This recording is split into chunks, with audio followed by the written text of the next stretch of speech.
Assalamualaikum warahmatullahi wabarakatuh. Perkenalkan, nama saya Momar Kores dengan NIM 44625650102 dari program studi Teknik Listrik Industri Reguler D, Sekolah Vokasi Angkatan 2025. Di video ini saya akan membahas tentang resume yang sudah saya buat dari dua materi YouTube channel Walter Lewin. Oke, baik, langsung saja ke materi yang pertama, yaitu Electric Charge and Force Coulomb Law Polarization. Itu poin yang pertama, yaitu ada pengantar listrik dan magnetisme. Listrik dan magnetisme sangat dasar dan ada di sekitar kita, jadi dasar bagi teknologi modern seperti lampu, komputer, TV, gelombang radio, warna pelangi, dan lain-lain. Bahkan fungsi biologis seperti kontraksi otot, sistem saraf, detak jantung, penglihatan, dan pemikiran didorong oleh listrik, serta atom dan reaksi kimia. Untuk poin yang kedua, yaitu konsep dasar atom dan muatan. Atom sendiri terdiri dari nukleus sangat kecil dengan proton bermuatan positif dan neutron tidak bermuatan, dikelilingi oleh awan elektron bermuatan negatif. Itu muatan dasar muatan elektron sama besarnya dengan muatan proton, sekitar 1,6 kali 10 pangkat negatif 19 Coulomb. Massa elektron 1830 kali lebih kecil dari massa proton, sehingga massa atom hampir seluruhnya ada di nukleus. Ion atom netral memiliki jumlah proton dan elektron yang sama. Kekurangan elektron menghasilkan ion positif, sementara kelebihan elektron sendiri menghasilkan ion negatif. Asal kata listrik. Kata listrik atau electricity berasal dari kata Yunani untuk getah pohon atau damar atau ember elektron yang diketahui dapat menarik daun kering setelah digosok. Untuk poin yang ketiga, konvensi muatan dan hukum kekekalan muatan. Pada abad ke-18, Benjamin Franklin menetapkan konvensi tanda. Kelebihan api listrik atau electric fluid atau fire disebut positif, misalnya batang kaca yang digosok sutra. Kekurangan api listrik disebut negatif. Hukum kekekalan muatan. Hukum kekekalan muatan sendiri, muatan tidak dapat diciptakan atau dimusnahkan. Jika muatan positif diciptakan, muatan negatif juga otomatis tercipta dalam jumlah yang sama. Gaya antar muatan atau interaksi. Muatan sejenis atau positif-positif atau negatif dengan negatif akan tolak-menolak, repel. Lalu muatan berbeda jenis, positif dengan negatif akan tarik-menarik atau attract. Lanjut ke induksi dan polarisasi. Ketika benda bermuatan atau misalnya batang kaca positif didekatkan pada konduktor atau misalnya balon logam, elektron bebas akan tertarik mendekat ke batang, menghasilkan pemisahan muatan atau polarisasi dan atraksi. Pada non-konduktor sendiri, misalnya balon non-logam, meskipun tidak ada elektron bebas, awan elektron atom masih dapat bergeser sedikit ke arah benda bermuatan. Ini disebut polarisasi atom yang juga menghasilkan atraksi. Lalu ada friksi atau gesekan, yaitu dapat menyebabkan transfer muatan, seperti menggosok balon pada kain atau menyisir rambut yang sedang saat kering yang menciptakan listrik statis. Lanjut ke poin yang keempat, yaitu hukum Coulomb. Carl Augustin de Coulomb menemukan hubungan kuantitatif untuk gaya listrik dengan rumus F12 sama dengan K kali Q1 Q2 per R kuadrat 2 kali R top 12 yaitu F atau gaya berbanding lurus dengan perkalian dua muatan Q1 kali Q2. F berbanding terbalik dengan kuadrat jarak R kuadrat 2 antara muatan. K adalah konstanta Coulomb di SI unit, nilainya 9 kali 109. Satuan muatannya yaitu Coulomb atau C. Satu Coulomb adalah jumlah muatan yang sangat besar. Prinsip superposisi. Gaya total pada suatu muatan adalah jumlah dari vektor dari gaya-gaya individu dari semua muatan lain di sekitarnya. Perbandingan dengan gravitasi. Perbandingannya yaitu gaya listrik jauh lebih kuat daripada gaya gravitasi itu sendiri. Perbandingan antara gaya listrik tolak-menolak dan gaya gravitasi itu sendiri tarik-menarik antara dua proton adalah sekitar 1036. Untuk poin yang kelima, pengaruh gaya di alam semesta. Untuk di skala atomik 10⁻⁻12 cm, gaya nuklir yang sangat kuat menyatukan nukleus melawan tolakan listrik yang dahsyat.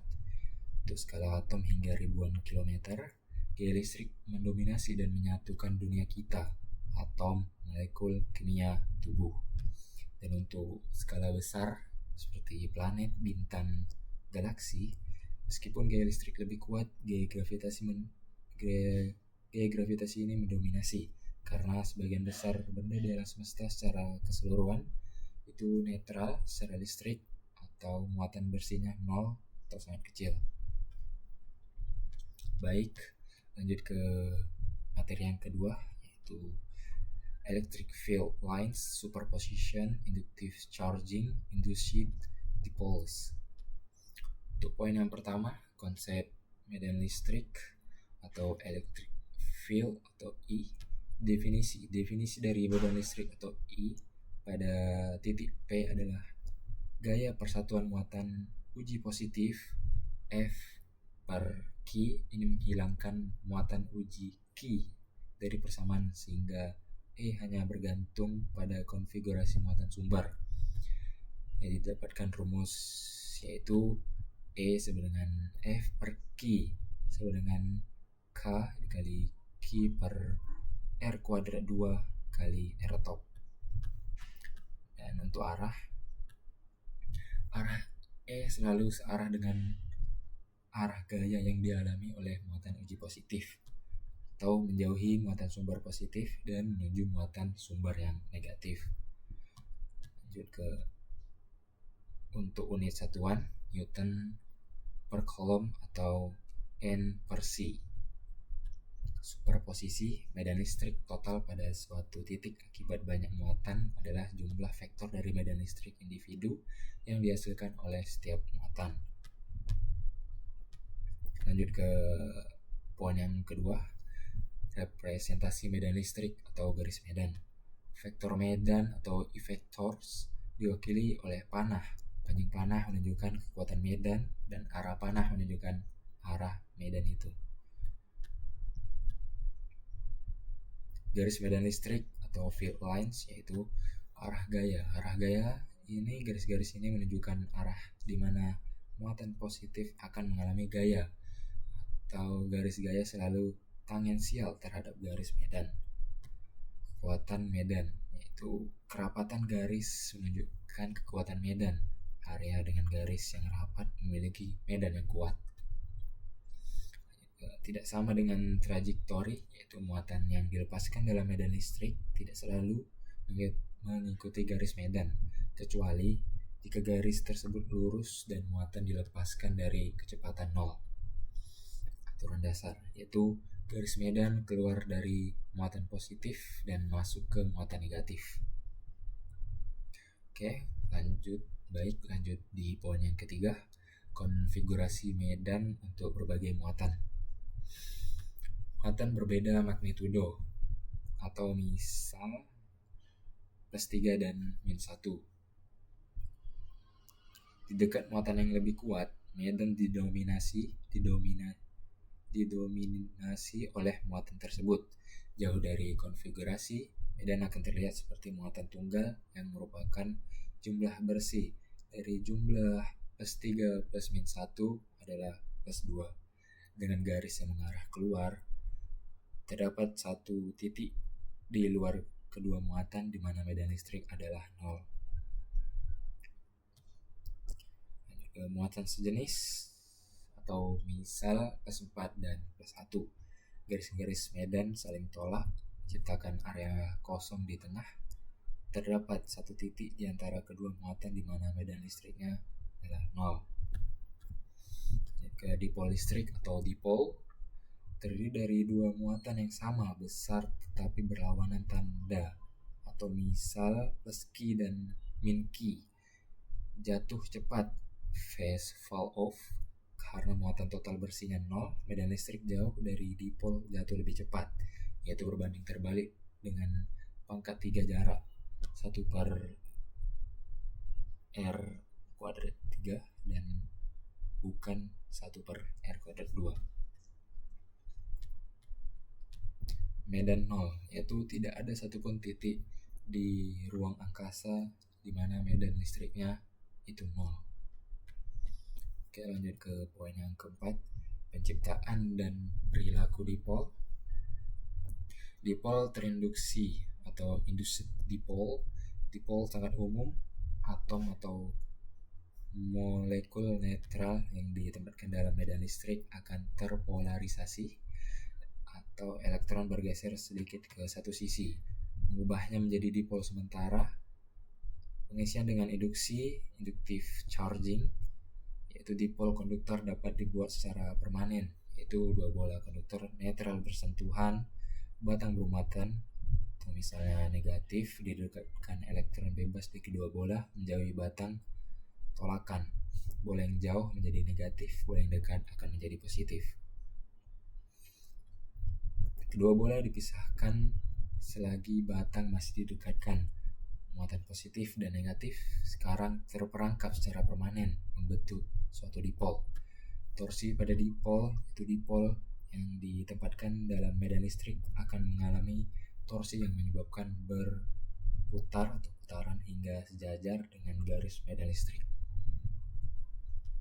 Oke, untuk poin yang kelima, visualisasi medan listrik, yaitu medan listrik dapat divisualisasikan menggunakan biji rumput atau grass seeds dalam minyak. Biji-biji ini menjadi dipol terinduksi dan berbaris mengikuti garis medan. Visualisasi menunjukkan garis-garis lengkung yang khas untuk konfigurasi dipol. Visualisasi juga menunjukkan garis-garis yang saling menjauhi atau tolak-menolak untuk muatan dengan polaritas yang sama. Baik, untuk yang terakhir ditutup dengan eksperimen Shuttlecock balon, yaitu balon yang diisi muatan akan memantul bolak-balik antara generator Van de Graaff dan seseorang yang berdiri di tanah. Dari eksperimen ini menunjukkan bagaimana muatan itu berpindah, polaritas itu berbalik, dan gaya listrik itu sendiri mendorongnya sepanjang medan. Baik, mungkin itu saja yang dapat saya bahas dari resume materi yang sudah dikasih dari Walter Lewin. Lebih kurangnya mohon dimaafkan. Sekian dari saya. Assalamualaikum warahmatullahi wabarakatuh.